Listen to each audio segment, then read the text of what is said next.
Well, social services in the UK have come under fire for forcibly taking children from their parents for seemingly minor reasons. Care workers insist they are always putting the best interests of the children first, but families say they're needlessly broken up, and critics claim the system is all wrong. It's a process that's shrouded in secrecy by the law, and social services refuse to discuss individual cases.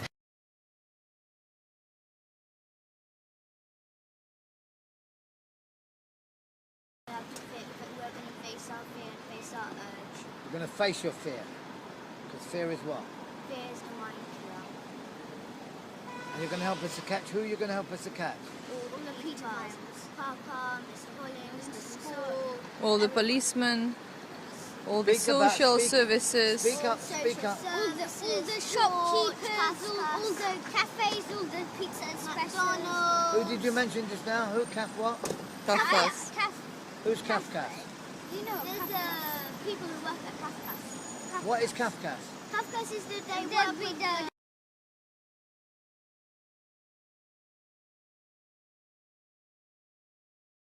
They're for children. They work with the social services. And what did they do to you? They do sex. They touch each other. They touch me and Gabriel. They're plastic willies. And they stick it in our bottom. Who does? Who sticks it in your bottom? Social services. Everybody does. All of them. Who? Everybody. Does your mother do it? No. Do I do it? No. Who does it then? Papa, Mrs. Hollins, the school. Who? Parents. My dad's Tell me more family. people. Tell me some more people, please. I'm interested. Parents, police. What about the teachers at school? Who's the main one? Papa, Mr. Hollins, Mrs. Forsyth. Who's Mrs. Forsyth? She's the head teacher of our school.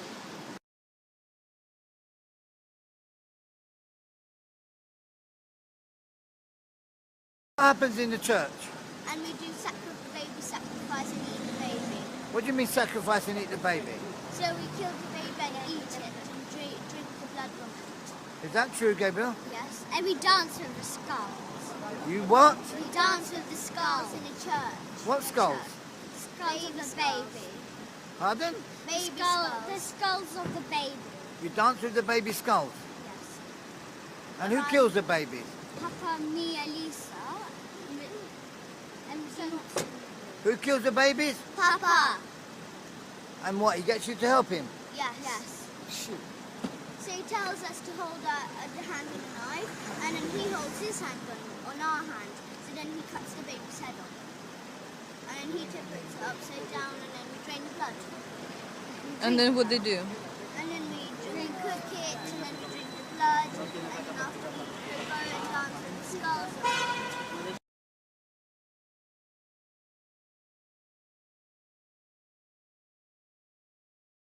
I had a case the other day where a mother was about to deliver her child in a hospital, and 5 policemen and 2 social workers came into the delivery room to seize that child. 5 policemen with a mother who is helpless lying there giving birth to her baby. I mean, it is, you can't believe such things are happening.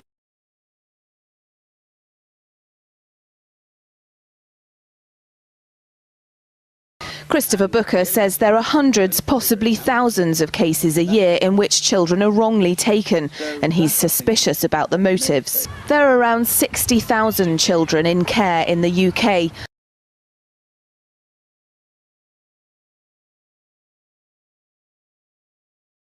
A woman jailed for waving to her children across the street. A mother in court over sending her 8-year-old son a birthday card. They may sound like surreal soundbites from a totalitarian state, but actually they're headlines from the UK.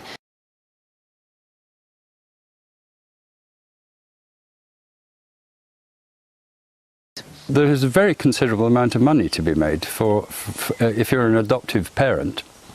You take in one of these children, or you're a foster carer, you can get £400 a week for each child, which is, if you have 2 or 3 adopted children, it's a hell of a lot of money.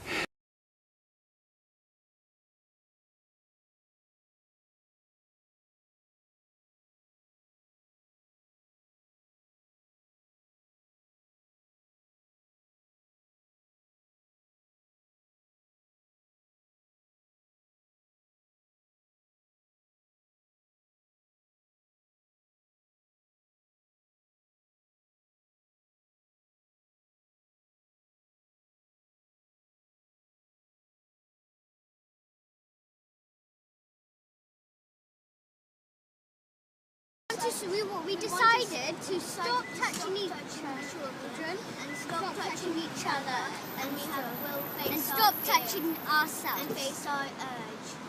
And what else are you going to stop doing? And stop touching ourselves. And we're going to stop touching ourselves. And what else are you going to stop? And stop killing babies. And stop killing babies and...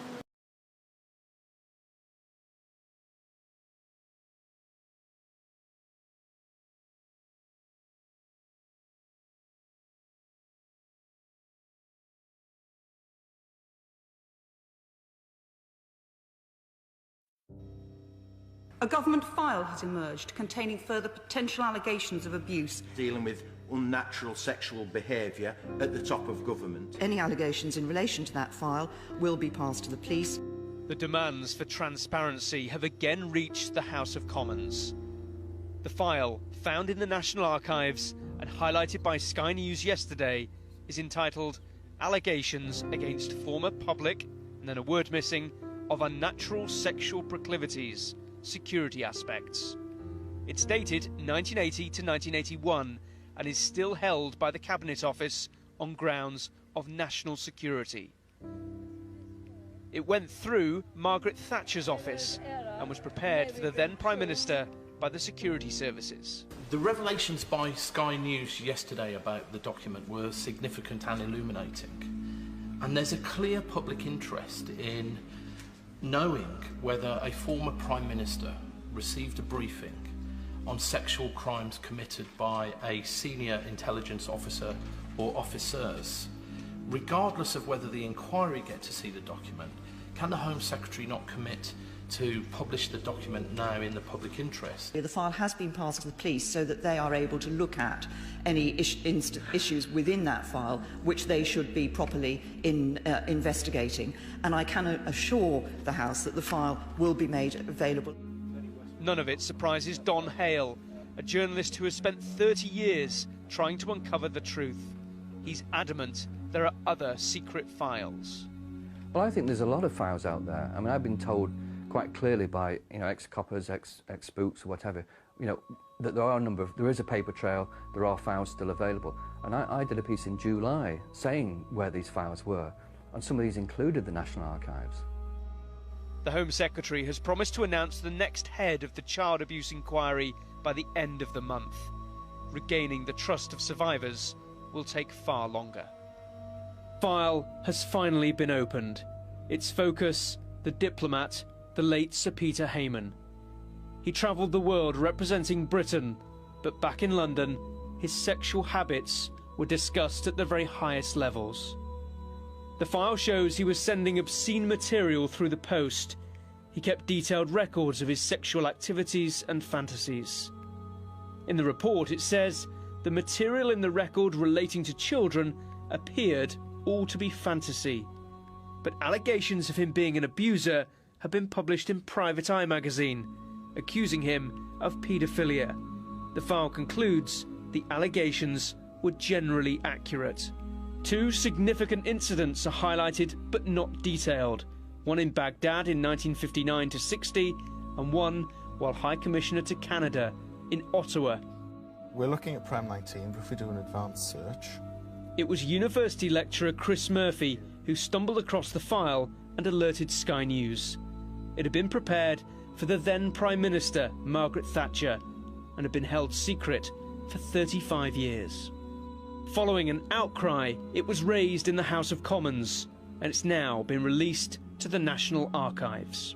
This document's being made public not because of the government's inquiry into child sex abuse, but it's being made public despite the government's inquiry into child sex abuse. We've had to rely on an academic from Salford University to discover this file, and we've had to rely on backbench MPs to press government to make it public.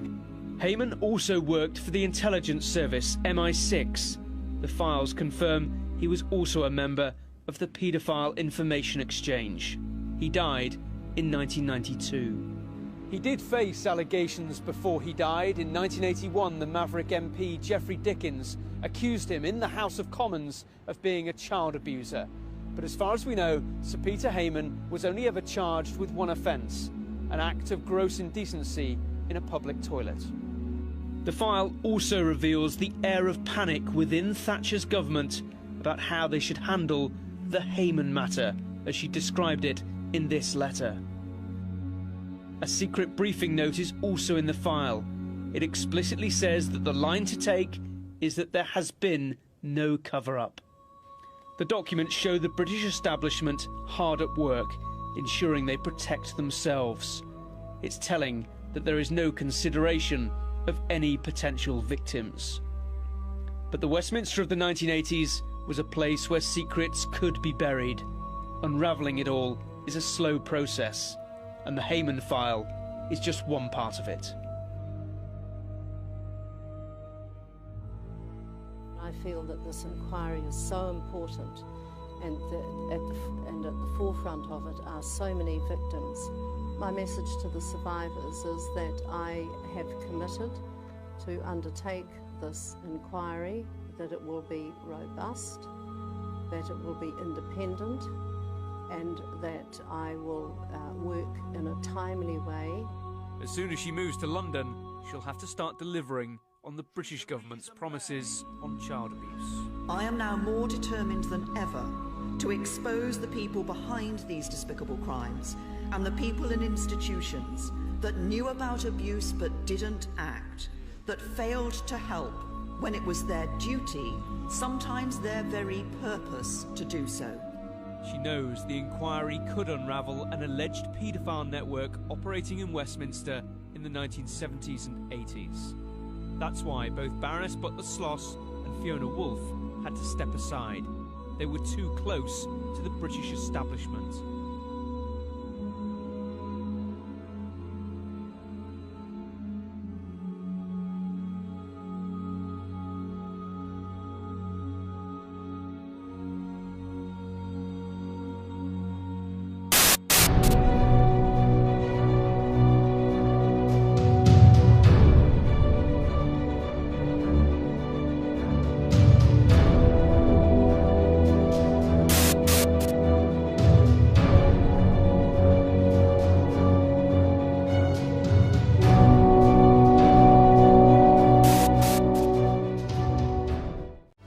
I'm Gordon Coulter.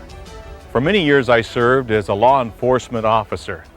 Today it's my privilege to host this program on a little-known area in law enforcement, but important to every small community and every large city across our vast country. It's the area of satanic cults and how they impact our families, our children, and our communities.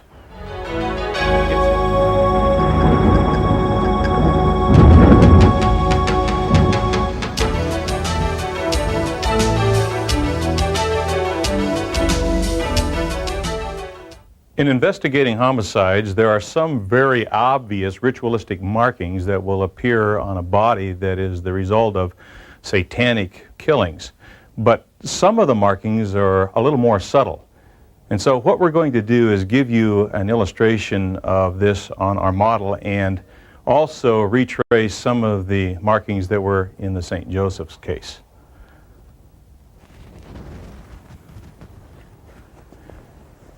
You'll note on our model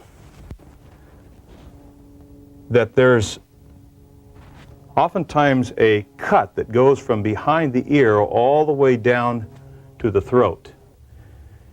You'll also notice that on the carotid, this right here would be cut where the blood would have been drained, and oftentimes there's wax laid on it to cover it up afterwards, after the body has deceased.